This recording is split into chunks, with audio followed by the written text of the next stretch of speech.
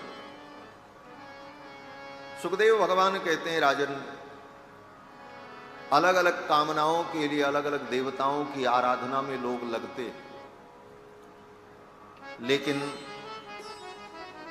अगर कोई कामना नहीं है तब भी भगवान की आराधना करो, और अगर कामना है तब भी भगवान की आराधना करो। अकामः सर्व कामो वा मोक्ष काम उदारधी।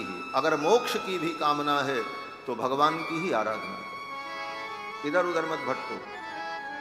अकामः सर्व कामो वा मोक्ष काम उदारधी तीव्रेण भक्ति योगेन यजेत पुरुषम परम। तीव्र भक्ति योग के द्वारा परम पुरुष भगवान की भक्ति में लग जाओ। क्यों? बोले भगवान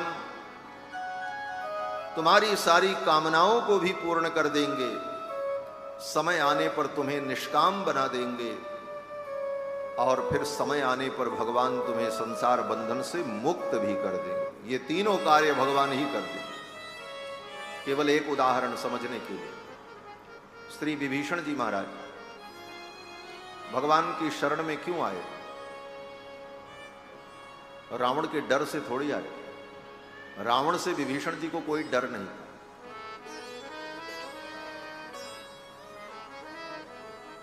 विभीषण जी कामना से आए। क्या कामना? बोले राम जी की शरण में सुग्रीव चले गए तो राम जी ने बाली को मार दिया, सुग्रीव को राज्य दे दिया। मैं भी राम जी की शरण में चला जाऊंगा तो राम जी रावण को मार देंगे, लंका का राज्य मुझे दे देंगे। यही कामना लेकर के विभीषण जी आए तो कामना से। इसीलिए भगवान ने आते ही विभीषण जी की कामना पूर्ण कर दी। रावण का वध नहीं हुआ, अभी युद्ध शुरू भी नहीं हुआ, लेकिन विभीषण जी जब भगवान की शरण में आए तो राम जी ने लक्ष्मण से कहा, लक्ष्मण समुद्र का जल ले आओ और विभीषण का राज्याभिषेक करो, लंकेश बना दो।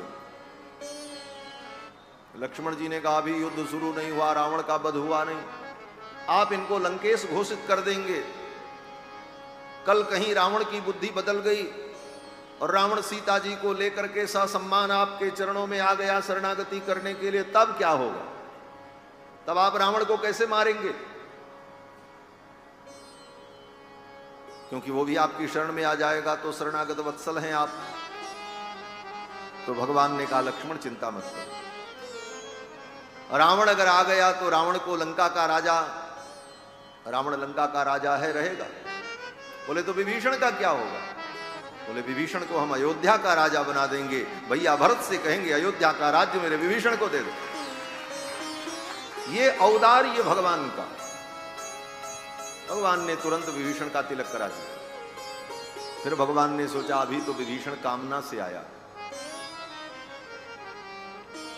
इसकी कामना को समाप्त कर देना चाहिए। जब तक कामनाएं रहती हैं तब तक सच्चा सुख नहीं मिलता। कामनाओं का अंत हो जाए वही जीवन में सुखी होता है, और ये कामनाओं का अंत भी भगवान के द्वारा ही होता है। और कैसे होता है?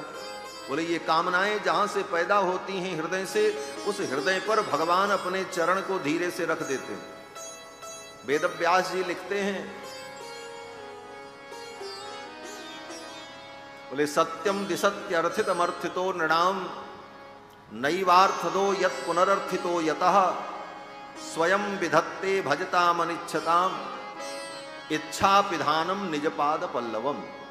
अपने निज पाद पल्लव को इच्छा पिधान के रूप में, माने इच्छाओं के ढक्कन के रूप में भगवान उस भक्त के हृदय में अपने चरण को रख देते। चरण को रख दिया, कामनाएं समाप्त हो गई, निष्काम हो गए।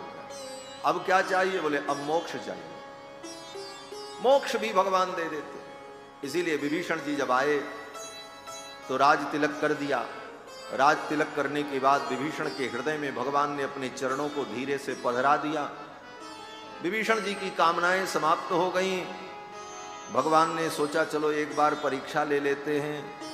भगवान ने विभीषण से पूछा, विभीषण और कोई तुम्हारी इच्छा हो तो बताओ। तो विभीषण ने हाथ जोड़ लिया। विभीषण जी ने कहा, उर कछु प्रथम वासना रही। पहले तो वासना थी, जिस वासना ने ये सब कुछ कराया। उर कछु प्रथम वासना रही, लेकिन तव पद प्रीति सरित सो बही। आपके पद प्रीति की सरिता में वो सब वासनाएं बह गईं, अब कोई वासना नहीं, निष्काम हो गए विभीषण। कामना से भगवान को भजा, कामना भी पूरी हुई और फिर ठाकुर ने उनको निष्काम बना दिया। अब क्या बचा? बोले अब बचा मोक्ष। तो मोक्ष के लिए भी भगवान ने व्यवस्था कर दी। चलते चलते भगवान ने कहा, करहु कल्प भरि राज तुम, मम सुमिरौ मन माही, पुनि मम धाम पाइयौ जहां संत सब जाए। फिर मेरे धाम को प्राप्त कर लेना जहां सभी संत जाते। वैकुंठ में भी सीट कंफर्म कर दी ठाकुर जी ने, पुनि मम धाम पाइयौ जहां संत सब जाए। यही भगवत भक्ति की विशेषता है। भगवत भक्ति के द्वारा कामनाएं भी पूर्ण हो जाती हैं, फिर व्यक्ति निष्काम भी हो जाता है और फिर वो मोक्ष भी प्राप्त कर लेता है। इसीलिए गोस्वामी जी महाराज कहते हैं कि तुलसी सो सब भांति परम सुख, जो चाहस मन मेरो, तो भज राम काम सब पूर्ण करहि कृपा निधि। भगवान की कृपा से जीव की सारी कामनाएं पूर्ण हो। सुखदेव जी कहते हैं, राजन तुम भगवान के चरणों में अपने मन को लगाओ। और इसके बाद सुखदेव जी ने भगवान की बड़ी सुंदर स्तुति की। स्तुति करते हुए सुखदेव जी ने कहा, राजन कोई कितना भी बड़ा तपस्वी हो, ज्ञानी हो, मनस्वी हो, यशस्वी हो, मंत्रविद हो, लेकिन जब तक वो अपने सारे कर्मों का भगवान के चरणों में समर्पण नहीं करेगा, तब तक उसके कर्म भी उसे फल नहीं देंगे। कर्मवादी लोग कहते हैं कर्म करो, लेकिन वो कर्म तो जड़ है। जड़ कर्म में फलदातृत्व, जड़ कर्म में फल देने की क्षमता भी तब उत्पन्न होती है जब वो कर्म भगवान को समर्पित हो जाता है। सुखदेव जी कहते हैं, तपस्विनो दान परा यशस्विनो मनस्विनो मंत्र विदस्सु मंगलाः, क्षेमं न विन्दन्ति यदर्पणम बिना। भगवान को अगर अर्पण न करो तो वो भी कल्याण करने वाले कर्म नहीं है। क्षेमं न विन्दन्ति यदर्पणम बिना, तस्मै सुभद्र स्रवसे नमो नमः। और यहां पर भागवत में सुखदेव जी ने जो भाव कहा, रामायण में गोस्वामी जी कहते हैं कि राजनीति बिनु धनु बिनु धर्मा, हरि ही समर्पे बिनु सत कर्म। ये कर्म भी भगवान को अगर समर्पित न हो तो ये कर्म भी फल नहीं देते। इसीलिए कर्मकांड में ये नियम है, कोई भी कर्म करने के बाद भगवान को अर्पण कर दिया जाता है। यज्ञ किया, यज्ञ करने के बाद आचार्य लोग कहते हैं हाथ में जल लो। जजमान ने हाथ में जल लिया और संकल्प बोला। बोले क्या? बोले अनेन यज्ञेन, इस यज्ञ के द्वारा भगवान श्रीमन्नारायण प्रियताम न मम तद ब्रह्मार्पणमस्तु, ऐसा कह करके भगवान को कर्म का समर्पण कर दिया, तब वो कर्म फलीभूत होता है। आगे सुखदेव जी स्तुति करते हुए कहते हैं कि कोई कितना भी बड़ा पापी हो, किरात, हूण, अंध्र, पुलकस, आभीर, जवन, कोल, जो पापमय जिनका जीवन है, ऐसे लोग भी अगर भगवान के भक्तों का आश्रय ले लें, भगवान के भक्ति का आश्रय ले लें, तो वे भी शुद्ध और पवित्र हो जाते हैं, भगवान को प्राप्त कर लेते हैं।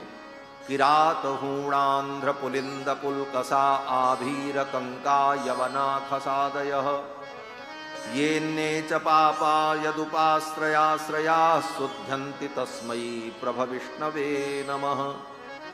ये सब भगवत भक्ति के प्रभाव से पवित्र हो जाए। इसी भाव को गोस्वामी तुलसीदास जी ने रामायण के अंतिम प्रसंग में उत्तरकांड में